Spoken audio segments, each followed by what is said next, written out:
Ladies and gentlemen, welcome to Inspire Me. I'm your host, Jibril Diallo.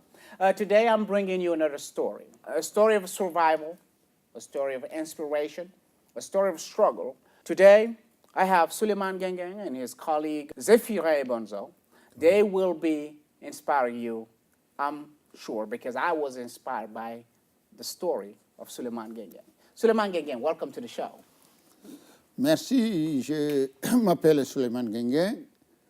Je suis né au Tchad, à Bongo, 1er janvier 1951. En 1988, je fus faussement accusé d'actes politiques, emprisonné. Je suis sorti survivant de torture et je suis auteur du livre intitulé « Les prisonniers de Hissène Habré ». My name is Zefire Bonzo. I work with Souleymane Guengueng on the part of the Souleymane Guengueng Foundation.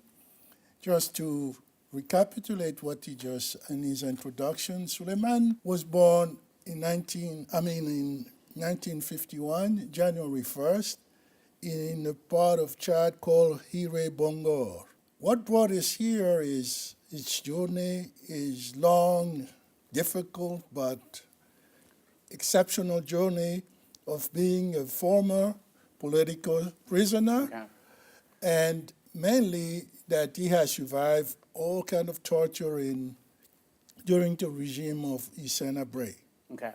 Ladies and gentlemen, before I ask Mr. Guengueng more questions, I want you to watch this documentary. It's really powerful. Watch the documentary and we will be right back.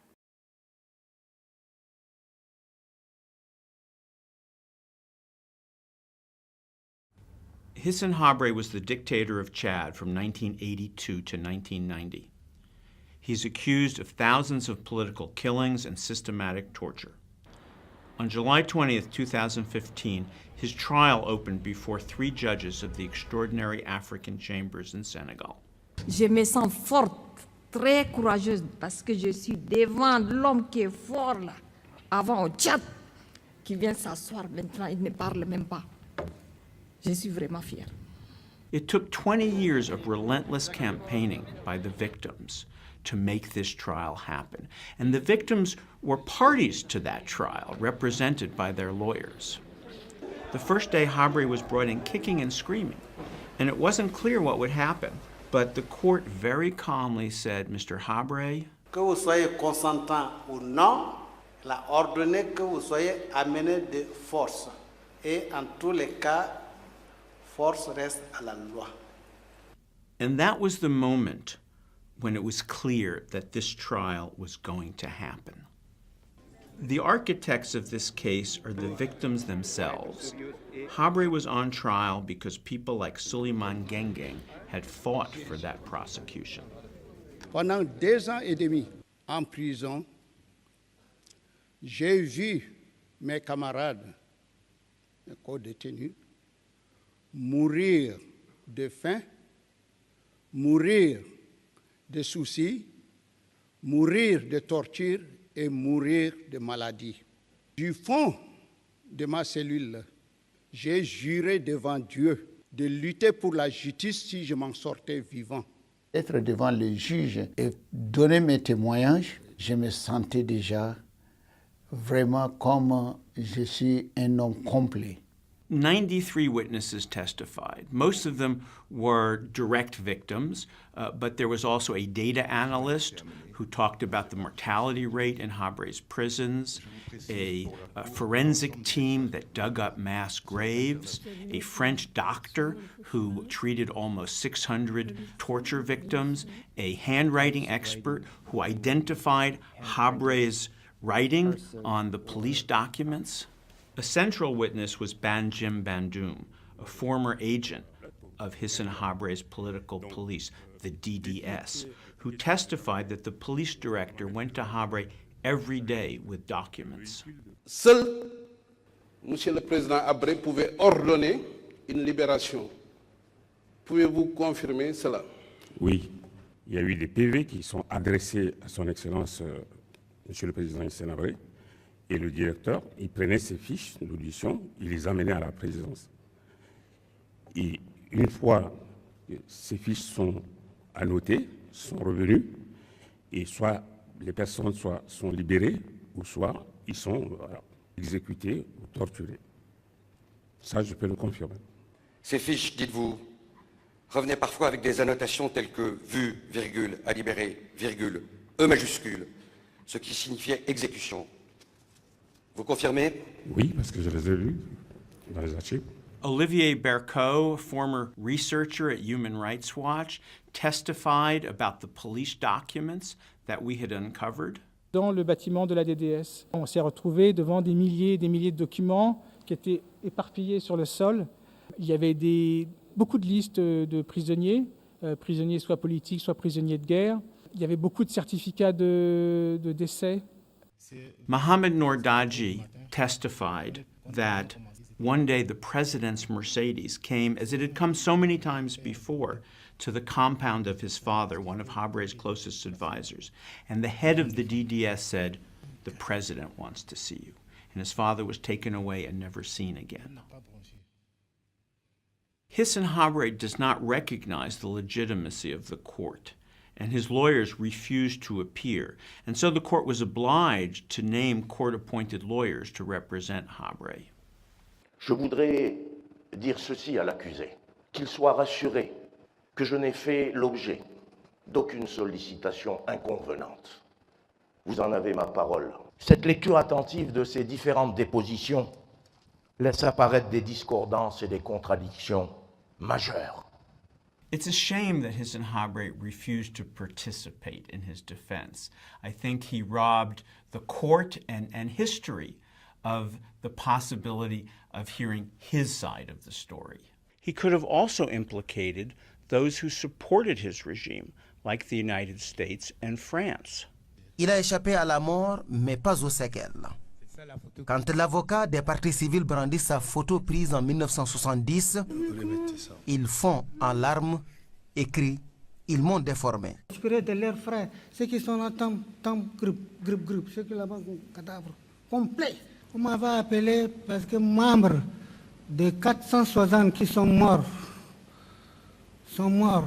Donc je suis le vivant, d'abord on m'avait appelé Sabagal mort, qui court plus vite que la mort. One of the most powerful parts of the trial was the testimony about sexual slavery and about rape in prison. One woman testified that she was raped personally by Hissan Habre. Sans notre consentement, on couchait avec nous. Bien, et qui le faisait? Quel président? Président,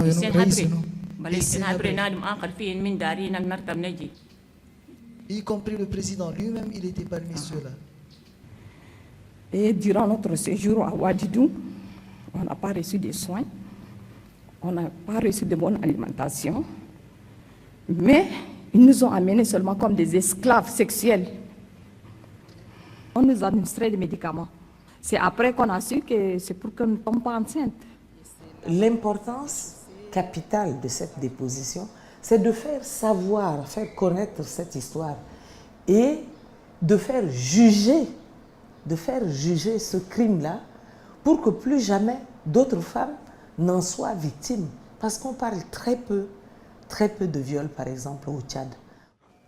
Et le fait que je suis rentrée là-bas, j'ai vu tout le monde et j'ai vu Hissan Habre qui était assis, ça m'a donné le courage de parler et dégager ce qui est dans mon ventre. Donc pour moi, je n'ai plus de haine, c'est fini. J'avais une blessure interne, mais je l'ai dégagée.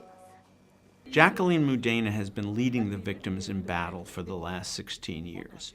Even though she survived an assassination attempt by one of Habre's accomplices and walks with shrapnel in her leg, she's not given up. Monsieur le Président, Messieurs les juges, derrière tout cela, derrière toutes les atrocités, les séances de torture, les formes de torture subies par des personnes, la disparition des gens, derrière tout cela, il y a un responsable. Ce responsable est bel et bien Monsieur Hissan Habre.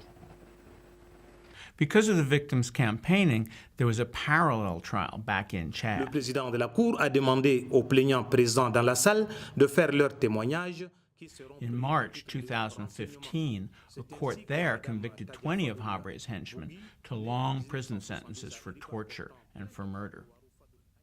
On May 30th, 2016, the court delivered its verdict in Habre's trial. Hissène Habré, la Chambre vous déclare coupable. En application de l'article 10.2 du statut, des crimes contre l'humanité de viol, d'esclavage forcé, d'homicide volontaire, de pratiques massives et systématiques d'exécution sommaire, d'enlèvement de personnes suivies de leur disparition, de torture et d'actes inhumains visés aux articles 6A, B, F et G du statut. En conséquence, Hissène Habré, la Chambre vous condamne à la peine d'emprisonnement à perpétuité.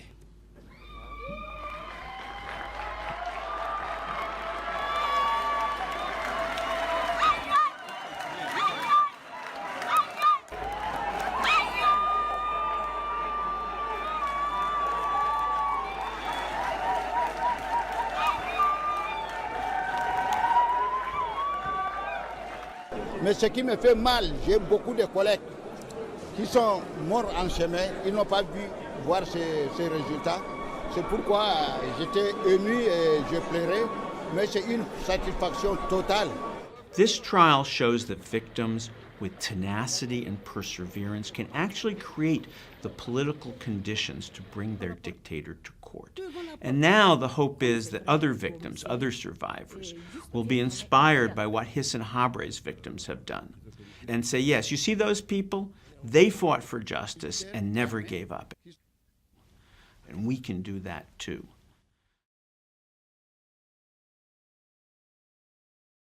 You've seen the documentary, it's powerful.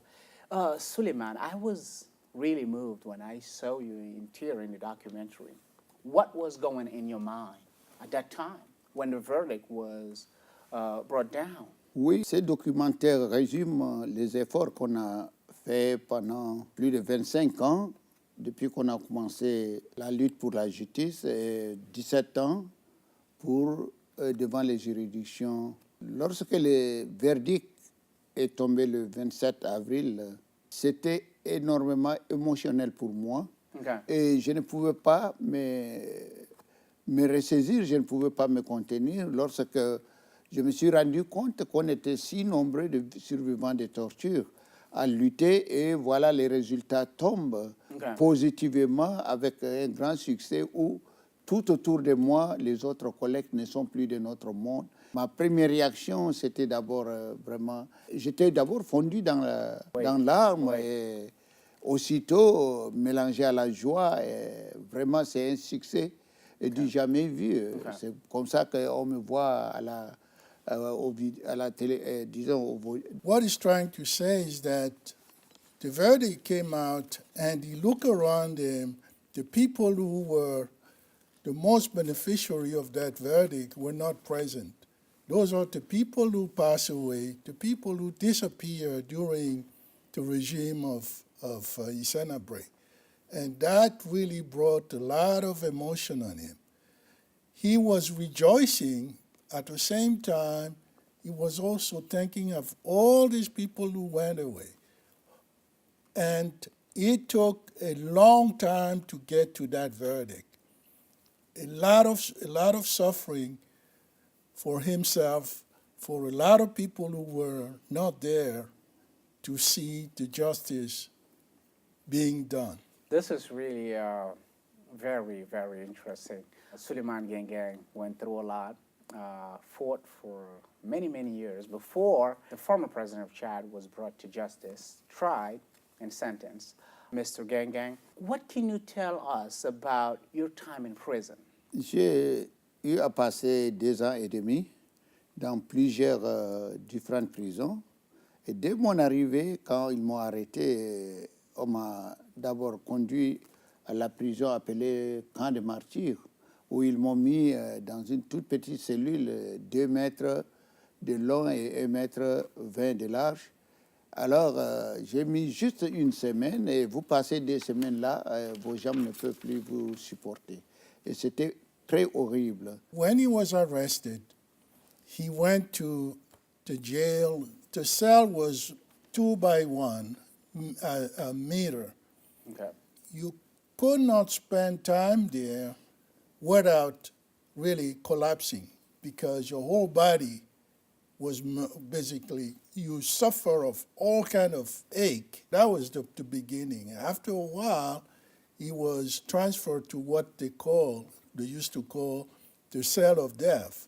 And he's going to go over that even in more And just to detail. complete, I understand that you spent over 2 years in prison. Is that right? Oui, j'ai passé 2 ans et demi entre 3 prisons.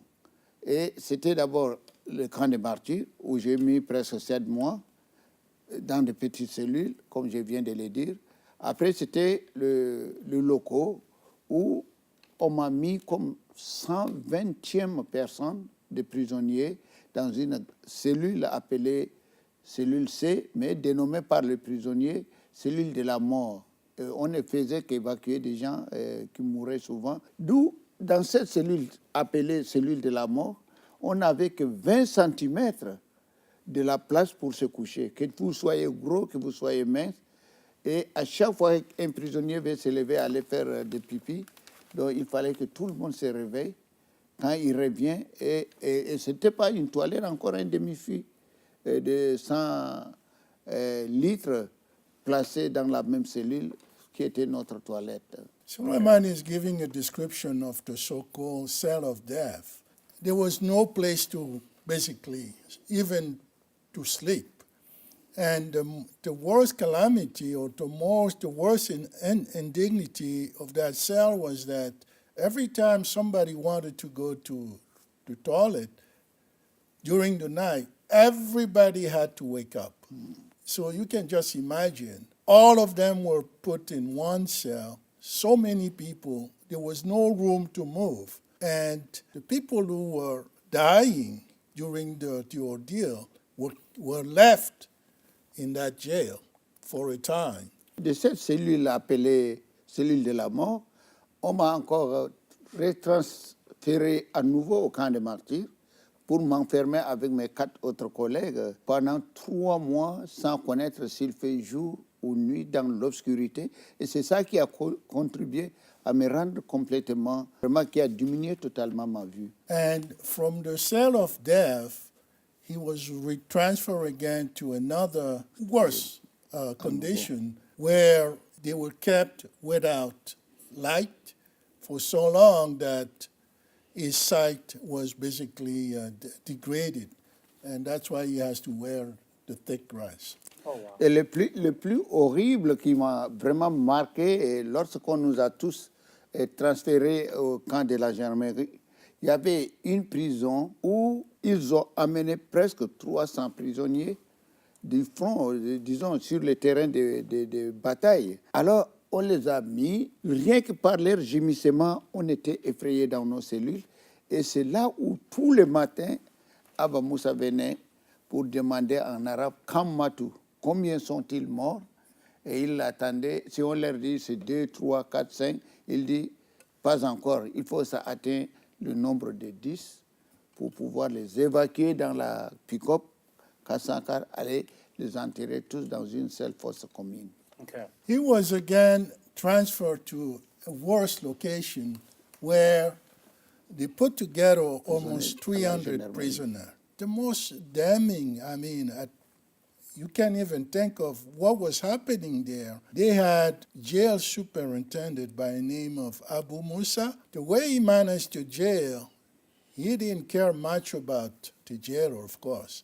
The only thing he cared about, he came every morning and asked the prisoner in Arabic, he asked them, Kam Matu, which translates, how many people were dead the night before? If there were less than 10 people, they would stay there until they reached the quota of 10 people, before he bring them out, of course, to be buried in a mass grave. In that jail, the prisoner had to sleep with the dead people. When the quota of 10 people were reached, then they will evacuate. Can you imagine waiting on 10 people to die? Ladies and gentlemen, Souleymane Guengueng fight for justice culminated. The former president of Chad was brought to justice, tried, and sentenced. Today he is here to tell us about his fight, his struggle, and what he's going to do in the future.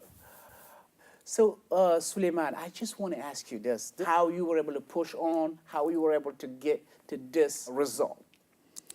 Effectivement, comme je viens de relater les trois cas de ces trois prisons différentes, et dans les 2 ans et demi, j'ai vu vraiment mes collègues, les co-détenus, mourir simplement de soucis, mourir de soif, mourir de faim, mourir par suite de torture et mourir de maladie. Et maladie, même pour le mal de tel simple, il n'y avait pas de médicaments. Et je me suis dit, mais est-ce que vraiment c'est des êtres humains comme nous qui nous font subir de cette manière? Mais Dieu, si tu peux me préserver cette vie, cette situation, je ne la laisserai jamais passer sous silence. Donc, effectivement, par miracle de Dieu, nous sommes sortis, bien tout épuisés, mais on est sortis sains et saufs. Et dès ma sortie, et c'est comme ça que j'ai initié l'organisation des victimes avec les collègues survivants de torture, les orphelins, les veuves, et on a créé l'association des victimes des crimes et de la répression politique au Tchad. Et c'est au sein de ça, depuis 1991, qu'on a commencé par travailler. Et jusqu'à 8 ans et demi, presque 9 ans, Yumarawat a quitté et envoyé vers nous les étudiants. Il a eu l'écho que les victimes sont là. Ils luttent pour la justice, mais ils cherchent des gens pour les aider. C'est comme ça qu'ils étaient venus me découvrir. Et à partir de juillet 1999, que nous avons vu notre voix portée à l'extérieur. Et c'est à partir de là qu'on a commencé par travailler. Et nous sommes allés au Sénégal déposer pour la première fois la plainte le 25 janvier 2000. Et dès lors que je suis revenu au Tchad, de Dakar, et j'ai fait l'objet de persécutions et les gens cherchaient à m'arrêter, à me tuer, ainsi de suite. Donc, ils m'ont contraint à m'exiler ici, aux États-Unis, et j'avais continué depuis 2005, février 2005, à lutter de l'extérieur et les autres amis à l'intérieur. C'est comme ça que nous avons lutté devant les juridictions pendant 17 ans pour pouvoir arriver à ce succès qui est la condamnation à perpétuité du dictateur Hissène Habré. Souleymane, during his stay in prison, witnessed the most horrible thing a human person can. He saw most of his colleagues dying. If they did not die of anger, if they did not die of psychological torture, physical torture, if they did not die, they just died because they couldn't take it anymore. But most of them died. And Souleymane is a very God-fearing person. He keeps telling himself that whatever he was witnessing, if God was kind enough to get him out of there alive, he will try, not for revenge, but just to bring all those atrocities to justice, including all those people who were passing away. God was very kind to him. He managed to get out, and the only thing from that time he can think of, finding a way to bring justice, to bring justice closer to what he has witnessed. He was able to start organizing the victim of the reprisal. He continued. Of course, at that time, the old dictator already left the country. He exiled somewhere in Dakar. So he continued the pursuit by all means possible for the next 17 years, trying to press the case with the Association of Victims so that justice would be done. By the time he went back home, of course, there were still a lot of remnants of the former regime. They start making life very, very difficult for him, so much so that he had to leave the country, to leave Chad, to come in exile in the United States. But he kept the promise he made before God while he was in jail. He was so relentless in his pursuit that slowly and with time, a network of international lawyers, experts in human rights pursuit, including the Human Rights Watch, came to him to continue that quest for justice. And that took a long, long, long time. And what we're trying to relate today is that journey of never giving up until justice is done. Most of ordinary people will have given up because, first of all, there was no gain for him. But he had a mission, and we today are celebrating that accomplishment. I hope the viewers will be inspired by his story, what he went through, his fight for justice, the justice that he was able to obtain with the condemnation of the former president of Chad, Senabre, in Senegal. I'll be right back with Souleymane Guengueng and his colleague, Zefiré Bonzo. I'll be right back. Thank you.